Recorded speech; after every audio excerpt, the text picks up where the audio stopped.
कि बस हाथ चढ़ाला शिव शंकर परम सुहावन रे गवहिना।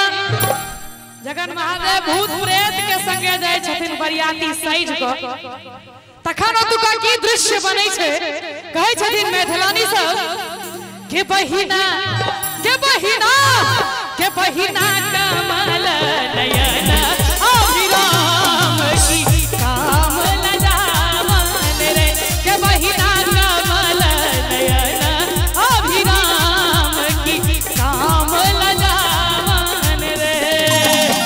बस हाथ चढ़ला शिव शंकर परम सुहावन रे। बस हाथ चढ़ला शिव शंकर परम सुहावन रे गवहिना।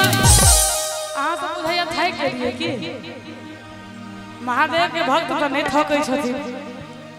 के बहिना के बहिना के बहिना कमल नयन अभिराम की काम लजावन रे। के बहिना कमल नयन अभिराम की काम लजावन रे।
के लिए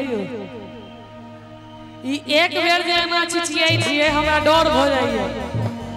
एके संगे हल्ला करियो तो बुझेते ने। अरे जियो कि जब जब जब ससी भाल मधुर मन भावन रे गे बहिना। आज गोटा मोबाइल में बिजी छिए मोबाइल के कनी काल विराम दियो। के बहिना के बहिना के बहिना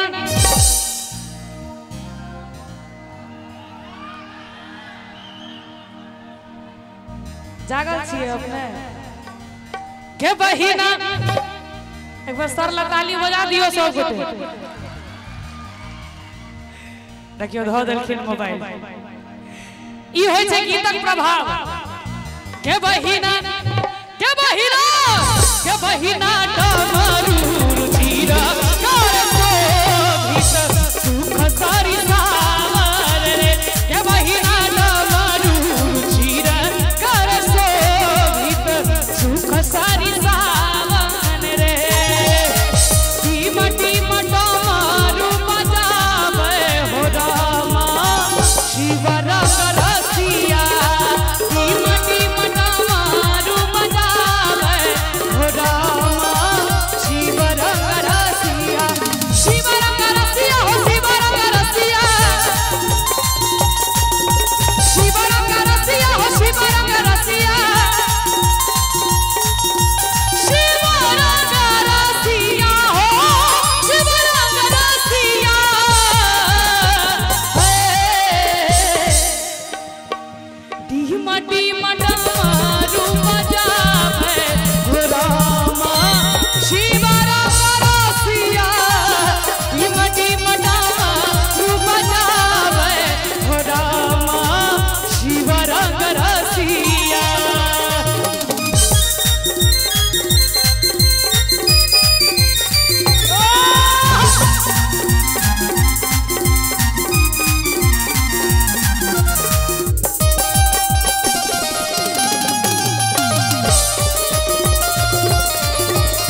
अपने महादेव